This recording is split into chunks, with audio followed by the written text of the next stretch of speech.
প্রথম গুঁড়ি দিয়েছি, গুঁড়ি দেওয়ার পর এখন আমি মিঠাই দিয়ে দেব সাজিয়ে।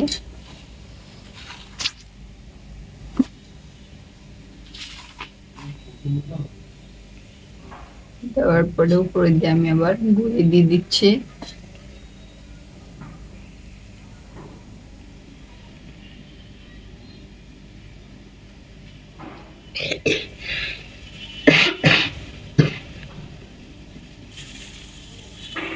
দিয়ে দিচ্ছি, দিয়ে এখন আমি পাতিলে দেব।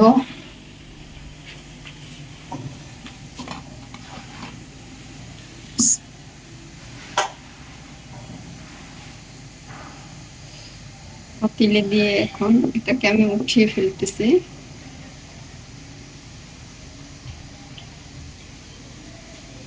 এখন আমি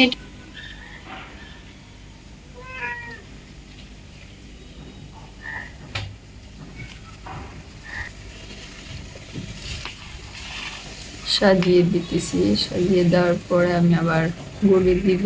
গুঁড়ি দেওয়ার পরে এখন আবার উপরে দিয়ে ঢেকে দেব।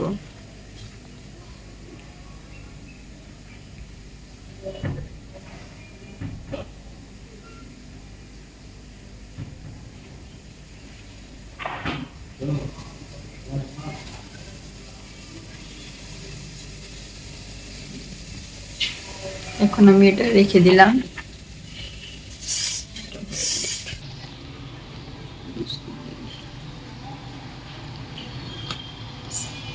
এখন আমি এটাকে নামিয়ে ফেলবো।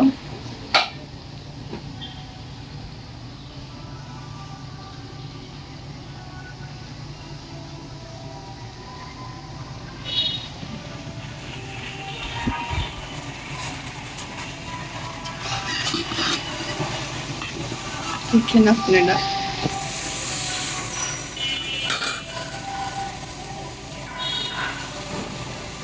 পাতিলে দিয়ে দিচ্ছি।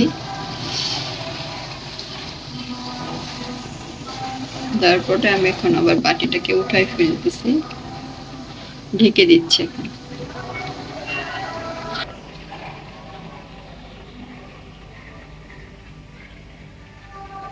এখন আমি আবার গুড়টাকে দিয়ে দিচ্ছি।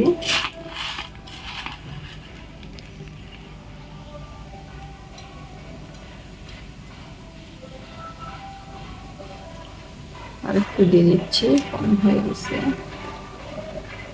দেখো, আমি এখন গুড়টাকে সাজিয়ে দিতেছি। বেশি করে দিলে ভালোই লাগে, সেটার জন্য বেশি করে দিয়ে দিলাম। দিয়ে আমি এখন গুঁড়ি দিয়ে ঢেকে দিতেছি।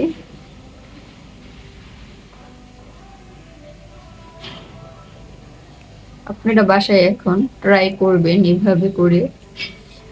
আমি দিয়ে দিতেছি, দিয়ে এখন ঢেকে রেখে দিচ্ছি।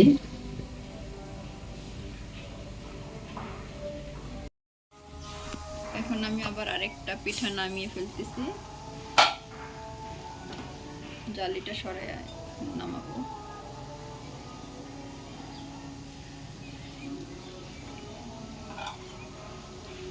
দেখেন কিভাবে নামাচ্ছি।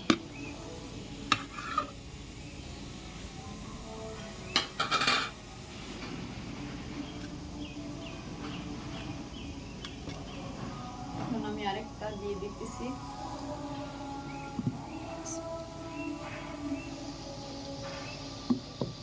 দিয়ে এখন নামিয়ে ফেলবো বাটিটাকে।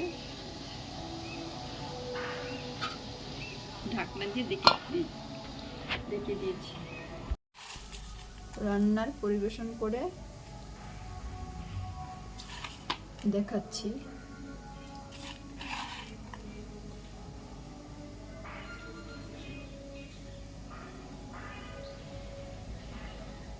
বেশি বেশি দিতে হবে, দিলে পিঠাটা অনেক টেস্ট হবে।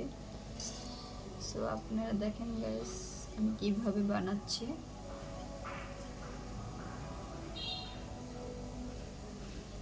আপনারা বাসায় ইচ্ছে করলে ট্রাই করে দেখতে পারেন।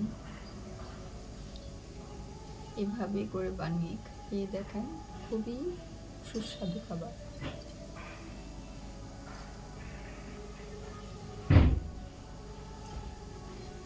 আমি সরাকে নামিয়ে পিঠাটাকে নামাবো। কিভাবে নামাচ্ছি এটা এইভাবে করে সব আমরা নামিয়ে রান্না করে দেখাবো, পরিবেশন করে আপনারা দেখবেন তারপরে। তো তখন যে দেখি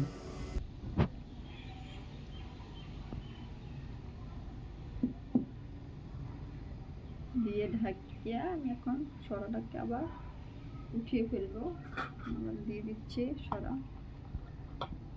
তো পরিবেশন করার পরে খাবারটা এরকম লাগছে, বলেন আপনাদের কেমন লেগেছে কমেন্টে বলে দিন।